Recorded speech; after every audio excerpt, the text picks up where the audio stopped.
दोस्तों, विधानसभा का चुनाव हो चुका है। नतीजे आने में अब चंद घंटे बाकी रह गए हैं। इसी को लेकर के आज हम लंबी चर्चा न करते हुए चुनावी नतीजों को लेकर चर्चा करेंगे और दक्षिण हरियाणा की 11 सीटों पर विशेष चर्चा होगी। और इस चर्चा में आज मेहमान के तौर पर हमारे साथ मौजूद हैं राजनीतिक विश्लेषक और वरिष्ठ पत्रकार नीरज शर्मा। नीरज जी, सबसे पहले न्यूज वॉइस पर आपका स्वागत है। धन्यवाद अतिथि जी। नीरज जी, नांगल चौधरी से लेकर गुरुग्राम तक की 11 सीटों को लेकर क्या हाल रहने वाला है, ये हमारे दर्शकों को बताने का प्रयास करेंगे। तो आपको आपकी राय में क्या कुछ लगता है? शुरुआत करेंगे सबसे पहले नांगल चौधरी विधानसभा सीट की। देखो, नांगल चौधरी विधानसभा सीट की बात करें तो महेंद्रगढ़ की वो सीट है जहां पर कहीं ना कहीं बीजेपी ने अपने पुराने विधायक पर ही दाव खेला था। ऐसे में कहीं ना कहीं जो एज बीजेपी को वहां पर नजर आ रहा था, मुझे लगता है उसका बीजेपी को यहाँ पर थोड़ा सा नुकसान हो रहा है। और मंजू चौधरी ने अच्छा खासा वहां पर चुनाव लड़ा है, क्योंकि गुर्जर वोटरों ने जिस तरीके से उत्साह देखा और जिस तरीके की वहां पर रिपोर्टें आई है, तो नांगल चौधरी जो सीट है वहां पर कांग्रेस ने अच्छा खासा मुकाबला दिया है। न सिर्फ कांग्रेस ने वहां पर अतिरिक्त मुकाबला दिया है, मुझे लगता है कांग्रेस नांगल चौधरी सीट पर कहीं ना कहीं बढ़त बनाती हुई नजर आ रही है। बढ़त बनाती हुई नजर आ रही है। नीरज जी, सीधा सीधा दर्शकों को बताना चाहेंगे सीट कहाँ जा रही है? सीट मुझे लगता है कहीं ना कहीं कांग्रेस को ये सीट जा रही है। बीजेपी जो पिछली 2 दफा के विधायक है अभय सिंह यादव, उनको एक बड़ा झटका नांगल चौधरी से लग सकता है। महेंद्रगढ़ सीट की बात कर ले, राव दान सिंह के बेहतरीन प्रदर्शन की बात यहाँ पर निकल करके सामने आई। भारतीय जनता पार्टी ने पहली बार कंवर सिंह को मैदान में उतारा, क्या कुछ देखते हैं? जरूर, टिकट उम्मीदवार बदलने के बावजूद भी बीजेपी ने यहाँ पर अच्छा खासा मुकाबला किया है। मुझे लगता है कहीं ना कहीं सही मायनों में रामविलास शर्मा के बिना भी कंवर सिंह यादव ने जिस तरीके से इस चुनाव को उठाया था, बीच में कहीं ना कहीं ये नजर आ रहा था कि बीजेपी उस मुकाबले में है कि वो इस सीट को निकाल सकती है। पर दान सिंह यहाँ से पुराने विधायक है, उन्होंने कहीं ना कहीं, क्योंकि वो पहले से ही तैयारी कर रहे थे, ऐसे में महेंद्रगढ़ की सीट कहीं ना कहीं एक और ऐसी सीट है जो कांग्रेस के पक्ष में जा सकती है। और बीजेपी मुकाबले के बावजूद भी, हालांकि हार जीत का शायद इतना बड़ा मार्जिन न है, मुकाबले के बावजूद भी राव दान सिंह इस सीट पर बढ़त बना सकते हैं। नारनौल सीट को लेकर लोगों की राय में क्या कुछ, आपकी राय में क्या नजरिया है? नारनौल विधानसभा सीट पर एडीओ पुराने विधायक हैं, उनका सीधा सीधा मुकाबला राव नरेंद्र सिंह से हुआ। ऐसे में वहां पर जो है तीसरा पक्ष न होने के वजह से मुकाबला बीजेपी बनाम कांग्रेस हुआ। और कहीं ना कहीं ज्यादा यादव वोटर होने की वजह से, सैनी वोटर होने की वजह से, क्योंकि सैनियों का कहीं ना कहीं बीजेपी के सीएम नायब सिंह सैनी का भी यहाँ पर दौरा हुआ था। कमलेश सैनी और भारती सैनी जो है वो कहीं ना कहीं चुनाव नहीं लड़ी, उन्होंने बीजेपी को सपोर्ट किया। मुझे लगता है ये सीट एक बार फिर से बीजेपी को जा सकती है और एडीओ जो है वो यहाँ से एक बार फिर से जो है विधायक बन सकते हैं। अटेली विधानसभा सीट की बात करेंगे नीरज जी, बड़ी हॉट सीट महेंद्रगढ़ की मानी जा रही है। राव आरती यानी आरती राव, राजा जो राव इंद्रजीत सिंह की बेटी है, उन्होंने पहली बार यहाँ से चुनाव लड़ा है। किस तरह से देखते हैं, क्योंकि अनीता यादव भी वहां से भाग्य आजमा रही है?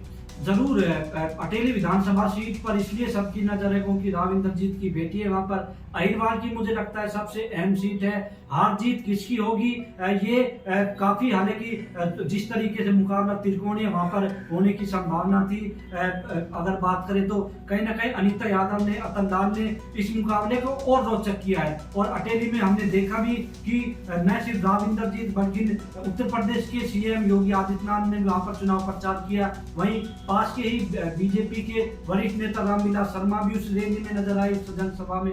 कहीं ना कहीं मुकाबला टाइट था, पर मुझे फिर भी लगता है अहिरवार की इस सीट को सबसे हॉट सीट मानने के बावजूद भी बीजेपी यहाँ से अच्छे खासे मार्जिन से, जो हम मान रहे थे, वो ना जीत पाए। पर फिर भी ये सीट से राव इंद्रजीत की बेटी आरती राव कहीं ना कहीं विधानसभा में प्रवेश कर सकती है। लोगों की राय आ रही है कि अटेली सीट अभी कहीं ना कहीं फंसी हुई है। जरूर मुकाबला है, मैंने पहले कहा कि मुकाबला है, पर मुझे लगता है मुकाबले के बावजूद भी बीजेपी इस सीट से जो है वो निकाल लेगी। गुरुग्राम की बात कर ले, गुरुग्राम अपने आप में एक लोकसभा क्षेत्र कहलाता है, पर्टिकुलर गुरुग्राम, क्योंकि शहरी मतदाता अधिक है वहां पर। जी, गुरुग्राम विधानसभा में भी त्रिकोणीय मुकाबला है। वहां पर बीजेपी, कांग्रेस और नवीन गोयल, जिनको बीजेपी में थे, टिकट नहीं दी, तो उन्होंने निर्दलीय पर्चा भर के कहीं ना कहीं बीजेपी को न सिर्फ झटका दिया, बल्कि गुरुग्राम के जो रंग जो है उसको भी कहीं ना कहीं एक रोचक उसने मोड़ पर ला दिया। चुनाव हुआ, चुनाव के बाद प्रचार जिस तरीके से हुआ, चुनाव लड़ा गया, मुझे लगता है बहुत ही अच्छे तरीके से निर्दलीय उम्मीदवार ने चुनाव लड़ा। पर कांग्रेस ने कहीं ना कहीं जाति समीकरण के आधार पर मोहित ग्रोवर को जिस तरीके से टिकट दी, उसका कहीं ना कहीं कांग्रेस को, मुझे लगता है कांग्रेस और बीजेपी का ये मुकाबला हुआ है वहां पर। हालांकि निर्दलीय उम्मीदवार ने बढ़िया किया है, उन्होंने अच्छे खासे वोट लिए। अगर वो बीजेपी की वोट में ज्यादा सेंधमारी करते हैं, क्योंकि वो बनिया समुदाय से ताल्लुकात रखते हैं, अगर वो ज्यादा सेंधमारी अगर करते हैं तो मुझे लगता है बीजेपी को इसका नुकसान हो सकता है। पर फिर भी मैं गुरुग्राम विधानसभा सीट को 50-50 मानूंगा, जो है वो बीजेपी भी जीत सकता है और कांग्रेस भी जीत सकता है। कड़ा मुकाबला है यहाँ पर। पटौदी को लेकर क्या कुछ राय है? क्योंकि एक बड़ी बात नीरज जी यहाँ रही कि राव इंद्रजीत सिंह को पूरी तरह से कहा जाए कि पार्टी ने फ्री हैंड कर दिया और उनके कहने पर टिकटें दी गई। पटौदी पर उनका वर्चस्व काफी अच्छा माना जाता है, क्या राय है?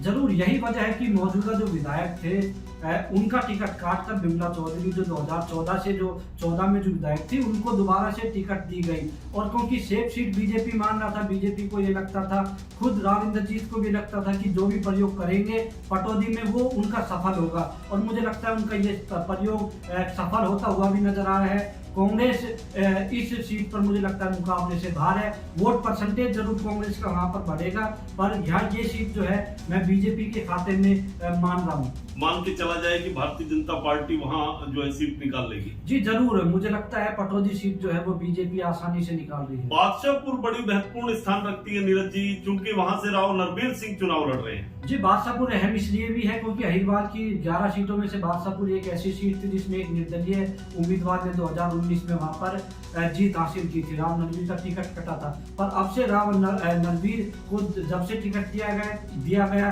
कहीं ना कहीं बीजेपी फाइट में आई।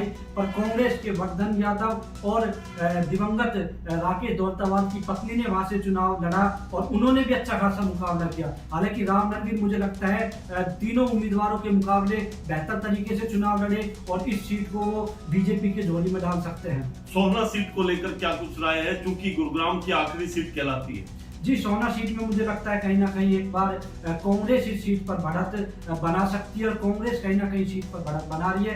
बीजेपी को सोहना सीट यहाँ पर गंवानी पड़ रही है। मौजूदा जो उनके विधायक थे उनको ट्रांसफर करना कहीं ना कहीं बीजेपी के लिए महंगा साबित हो रहा है। नीरज जी बड़ी बात आखिरी में करेंगे चर्चा, दर्शक बड़े उत्सुक हैं इस बात को जानने के लिए कि अहिरवाल का लंदन रेवाड़ी का हाल क्या है? जी रेवाड़ी का हाल जिस तरीके से हमने 2019 में देखा था, कहीं ना कहीं मुकाबला काफी रोचक रहा था। 4 उम्मीदवार थे, चारों ने बढ़िया चुनाव लड़ा था। 2024 में भी 4 उम्मीदवार हैं। सतीश यादव उस मैदान में आ गए हैं बीजेपी से। लक्ष्मण यादव जो कोटली से विधायक थे उनको प्रत्याशी बनाया गया है, उन्होंने अच्छा चुनाव लड़ा है। कहीं ना कहीं मुकाबला रोचक है। मुझे लगता है सतीश यादव के आने से ग्रामीण क्षेत्रों में उन्होंने काफी सेंधमारी की है, SC वोटरों में काफी सेंधमारी की है।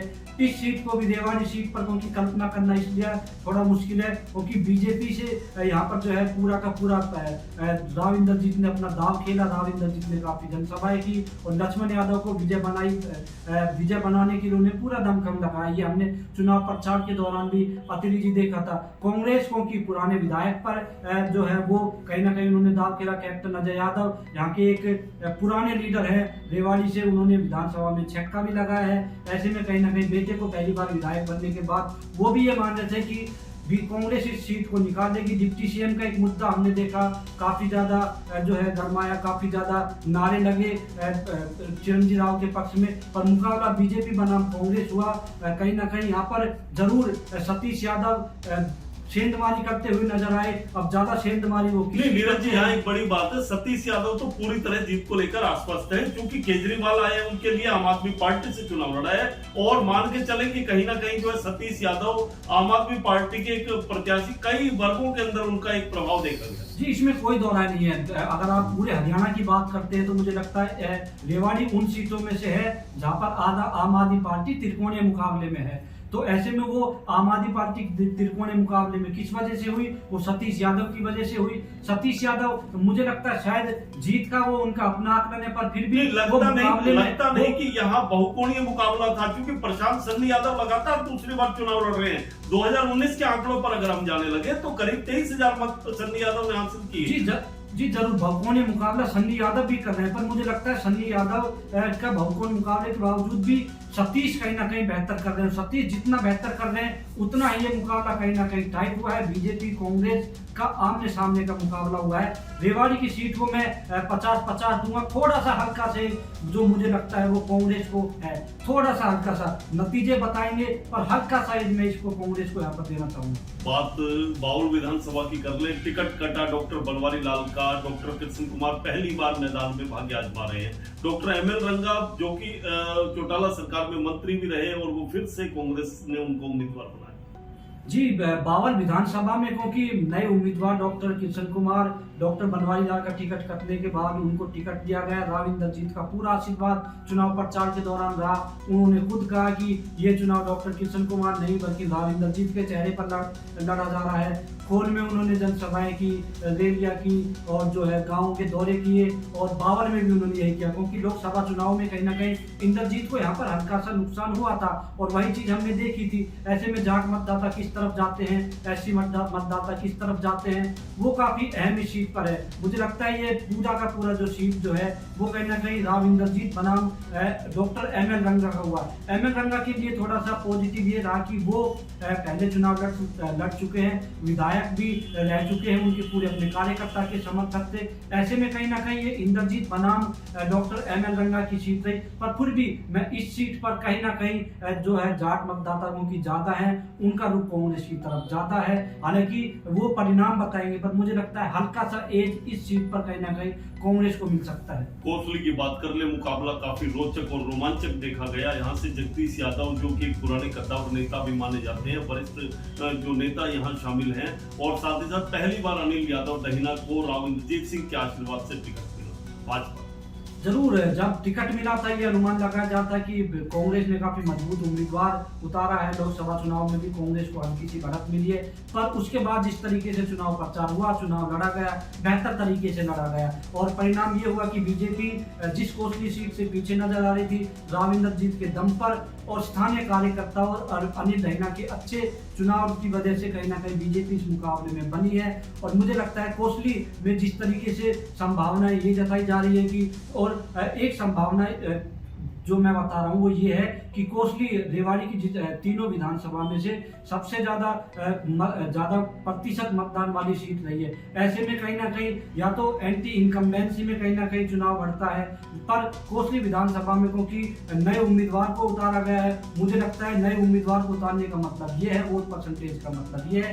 कि अनिल डहीना इस मुकाबले में है। और कहीं ना कहीं अनिल डहीना जगदीश यादव को अब की बार कड़ी चुनौती नहीं बल्कि वो सीट को भी कहीं ना कहीं हल्के से मार्जिन से निकाल सकते हैं। निचोड़ की बात कर ले, तोड़ की बात कर ले, नांगल चौधरी से लेकर के सोना तक की बात कर ले, 11 सीटों का अभी हमने जिस तरीके से विश्लेषण करने का प्रयास किया, नतीजों की तरफ बढ़ने का प्रयास किया, क्या अनुमान लगाया जाए कि इन 11 सीटों में से कांग्रेस और भाजपा कहां खड़ी दिखाई दे? भाजपा 2019 में 8 सीट जीती थी, कांग्रेस ने 2 सीट जीती थी, एक निर्दलीय उम्मीदवार बादशाहपुर से जीता था। ऐसे में भाजपा को संभावना थी कि राव इंद्रजीत के दम पर वो क्लीन स्वीप करेगा, पर मुझे लगता है शायद ये कहीं ना कहीं राव इंद्रजीत के लिए थोड़ा सा झटका हो सकता है। कांग्रेस अब की बार कहीं ना कहीं ज्यादा एंट्री दक्षिण हरियाणा में कर रही है। मेरा अपना अनुमान है कि बीजेपी 8 से 5 सीट पर सिमट सकती है आज के दिन, हालांकि और कांग्रेस मुझे लगता है 3 सीट इस वक्त कंफर्म जो है वो नजर आ रही है। 3 सीटों पर मुकाबला है, मतलब ये है कि बीजेपी 8 भी जा सकती है, कांग्रेस 5 भी रह सकती है और 6 भी रह सकती है, या फिर कांग्रेस 2 सीट भी रह सकती है। तो 5, 3 और 3 मेरे अनुसार आज के दिन आंकड़ा जो है ये है। बाकी जो है परिणाम वो कल पता ही चलेगा। तो दोस्तों परिणाम क्या रहेगा इसका फैसला चंद घंटों के बाद होने जा रही मतगणना के बाद पता चलेगा। लेकिन इतना जरूर है कि न्यूज वाइज ने जिस तरीके से अपना सर्वे कराया, एजेंसियों के थ्रू बातचीत की, विश्लेषण किया और अनुभव के आधार पर जिस तरीके से आपके सामने ये वानगी पेश की, तो उससे हम ये कह सकते हैं कि कहीं ना कहीं परिणाम निकट दिखाई दे रहे हैं और ये कहीं ना कहीं कांग्रेस के लिए एक अच्छे संकेत दिखाई पड़ रहे हैं, क्योंकि अहिरवाल के अंदर कांग्रेस पहले नहीं थी जिस तरीके से, और अब एक बेहतरीन प्रदर्शन कांग्रेस की तरफ से इस बार किया गया। तो अब देखना होगा कि नतीजे क्या निकलकर सामने आते हैं। लेकिन इतना जरूर है कि दोस्तों लगभग अब से करीब 12 से 16 घंटे का वक्त रह गया है जब मतगणना शुरू हो जाएगी और नतीजे एक के बाद एक करके आपके सामने आने शुरू होंगे। तो मुझे दीजिए इजाजत और इसी तरह की पेशकश के लिए आप देखते रहिए न्यूज़ वाइज। नमस्कार।